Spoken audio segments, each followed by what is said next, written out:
നാട്ടുവിശേഷങ്ങളിലേക്ക് എല്ലാ മാന്യ പ്രേക്ഷകർക്കും സ്വാഗതം. മഹാഭാരതത്തിലൂടെ ഒരു തീർത്ഥാടനം എന്ന പ്രഭാഷണ പരമ്പരയുടെ ഈ ആഴ്ചയിലേക്ക് എല്ലാവരെയും പ്രത്യേകം ക്ഷണിച്ചുകൊള്ളുന്നു. മഹാഭാരതത്തിലൂടെ തീർത്ഥാടനം 10ാം ഭാഗത്തിലേക്ക് എല്ലാ പ്രിയപ്പെട്ടവർക്കും സ്വാഗതം. മഹാഭാരതത്തിലൂടെയുള്ള നമ്മുടെ യാത്ര 10ാം ഭാഗം എത്തിച്ചേർന്നിരിക്കുകയാണ്. ഇത്രത്തോളം ഈ ഭാഗം എത്തിക്കുവാൻ സാധിക്കുമെന്ന്, ഈ സാഹസം എത്തിക്കാൻ സാധിക്കുമെന്ന് യാതൊരു പ്രതീക്ഷയും ഉണ്ടായിരുന്നില്ല. പക്ഷേ യൂട്യൂബ് പ്രേക്ഷകരുടെയും അഭിപ്രായ മാസികയിലെ വായനക്കാരുടെയും പ്രോത്സാഹനമാണ് 10ാം ഭാഗത്തിലേക്ക് മഹാഭാരതത്തെ എന്നിലൂടെ എത്തിക്കാൻ സാധിച്ചത്. എല്ലാ പ്രിയപ്പെട്ടവർക്കും സ്നേഹവും നന്ദിയും. മഹാഭാരതത്തിലേക്ക് പ്രവേശിക്കുന്നതിന് മുമ്പ് ഒരു ചെറിയ സാമൂഹിക വിഷയം കൂടി അതിലേക്ക് പ്രവേശിച്ചതിന് ശേഷമാകാം എന്ന് ആഗ്രഹമുണ്ട്. കഴിഞ്ഞ ദിവസങ്ങളിൽ സാക്ഷ്യം വഹിച്ച ഒരു ചെറിയ വിഷയം. നമുക്കറിയാം, ഈ കാലഘട്ടം നാട്ടിലാകെ ഉത്സവങ്ങളും പെരുന്നാളുകളും ചന്ദനക്കുടം നേർച്ചകളുമൊക്കെ നടക്കുന്നൊരു കാലഘട്ടമാണ്. ഒരു നാടിൻ്റെ കൂട്ടായ്മ, ആ നാട്ടിൽ നിന്ന് അന്യനാടുകളിലേക്ക് പോയവർ എത്തിച്ചേർന്ന് പരസ്പരം സ്നേഹം പങ്കുവയ്ക്കുന്ന, വാദ്യഘോഷങ്ങൾ ആസ്വദിക്കുന്ന, നെറ്റിപ്പട്ടമേറിയ ഗജവീരന്മാരുടെ സൗന്ദര്യം ആസ്വദിക്കുന്ന, കലാസാംസ്കാരിക പരിപാടികൾ വീക്ഷിക്കുന്ന ഒരു സമൂഹത്തെയാണ് ഓരോ ഉത്സവ വേദികളിലും നമ്മൾ കാണാൻ സാധിക്കുക. പക്ഷേ ഓരോ ഉത്സവത്തിലും ഒരു 10 മണി കഴിഞ്ഞാൽ ആ ഉത്സവാഘോഷങ്ങൾ നിർത്തിക്കുവാനുള്ള നിയമപാലകരുടെ തയ്യാറെടുപ്പ് നമ്മൾ കാണാറുണ്ട്. അവർ അതിന് ഉത്തരവാദിത്വമുള്ളവരാണ്, കാരണം പ്രതിജ്ഞാബദ്ധരാണ്, കാരണം മുകളിൽ നിന്നുള്ള ഉത്തരവ് പാലിച്ചേ മതിയാവും. പക്ഷെ അവിടെയും നമ്മളൊന്ന് മാറി ചിന്തിക്കേണ്ട ഒരു കാര്യമില്ല.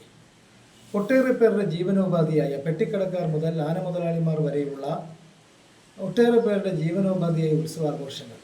ഇന്നത്തെ കാലഘട്ടം നമുക്കറിയാം, ന്യൂജൻ കാലഘട്ടം. രാത്രി ഉറക്കം വളരെ വൈകിയാണ്. ഓരോ വീടും രാത്രി ഉറങ്ങുന്നത് വളരെ വൈകി. തെരുവോരങ്ങളിലെ ദിശാ ചായക്കടകളിൽ കാണുന്ന ജനസഞ്ചയം അതിനൊരു ഉദാഹരണമാണ്. വിദേശ മദ്യശാലകൾക്ക് പോലും 11 മണി വരെ പ്രവർത്തിക്കാൻ അവകാശമുള്ളപ്പോൾ, പുതുവത്സര തലേന്ന് 12 മണി വരെ അവകാശം കൊടുത്തപ്പോൾ, ഒട്ടേറെ പേരുടെ ജീവനോപാധിയായി ഉത്സവാഘോഷങ്ങളുടെ സമയപരിധി തീരുമാനിക്കുന്നതിൽ അല്പം നീട്ടേണ്ടതല്ലേ എന്ന ചിന്ത പ്രിയപ്പെട്ട പ്രേക്ഷകരുമായി ഞാനിവിടെ പങ്കുവയ്ക്കുകയാണ്. നമുക്ക് മഹാഭാരതത്തിലേക്ക് തന്നെ തിരിച്ചു പോകാം. സമാന അവസ്ഥയിൽപ്പെട്ട രണ്ട് പിതാക്കന്മാരെ കുറിച്ചാണ് ഈ ഭാഗത്തിൽ നമ്മൾ ചർച്ച ചെയ്യുന്നത്. നമുക്കറിയാം, കുരുക്കളുടെ സാമ്രാജ്യമായ കൗരവരുടെ രാജാവായ അല്ലെങ്കിൽ അച്ഛനായ ധൃതരാഷ്ട്രർ കുരുക്ഷേത്ര യുദ്ധഭൂമിയിൽ യുദ്ധത്തിന് ശേഷം നമ്മൾ കാണുന്നത് സ്വന്തമായി ഉണ്ടായ 100 മക്കളും നഷ്ടപ്പെട്ട് വിലപിക്കുന്ന ധൃതരാഷ്ട്രയാണ്. ഭീഷ്മരും ദ്രോണരും വിദൂരനും അടക്കമുള്ള ശ്രേഷ്ഠർ പറഞ്ഞ ഉപദേശങ്ങളൊന്നും സ്വീകരിക്കാതെ, അധർമ്മങ്ങളെക്കുറിച്ച് ചിന്തിക്കാതെ പ്രവർത്തിച്ചതിൻ്റെ ഫലമായി ധൃതരാഷ്ട്രർക്ക് തൻ്റെ 100 മക്കളെയും നഷ്ടപ്പെടുന്നു. തൻ്റെ അന്ത്യകർമ്മങ്ങൾ ചെയ്യാൻ പോലും ഒരു മകനില്ലാത്ത അവസ്ഥയിലേക്ക് എത്തുന്ന ധൃതരാഷ്ട്രയെ മഹാഭാരതം കാണിക്കുകയാണ്. കുരു സാമ്രാജ്യത്തെ പോലെ തന്നെ ആ കാലഘട്ടത്തിലെ ഏറ്റവും വലിയ സാമ്രാജ്യമാണ് യാദവകുലവും. ഭഗവാൻ ശ്രീകൃഷ്ണനും ബലരാമനും അവതാരം പൂണ്ട യാദവകുലം. കുരുക്ഷേത്ര യുദ്ധത്തിന് ശേഷം 36 വർഷം പിന്നിടുമ്പോൾ ഗാന്ധാരിയുടെ ശാപം യാദവകുലത്തെ ബാധിക്കുന്ന കാഴ്ച നമ്മൾ കാണുകയാണ്. പരസ്പരം പോരടിച്ച് കലഹിച്ച് യാദവകുലം ഇല്ലാതാകുന്നൊരു കാഴ്ച. ശ്രേഷ്ഠമായ യാദവകുലം ഒരിക്കൽ അവിടേക്ക് വിശ്വാമിത്ര മഹർഷിയും നാരദനും കണ്ണ മഹർഷിയും എത്തിച്ചേരുന്നു.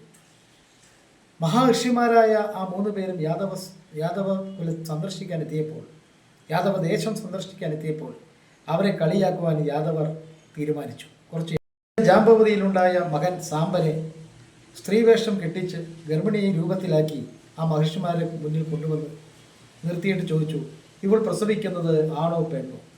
തങ്ങളെ കളിയാക്കാനാണ് യാദവർ ഇത് ചെയ്യുന്നതെന്ന് മനസ്സിലാക്കിയ ഋഷിമാർ അവരെ ശപിക്കുകയാണ്.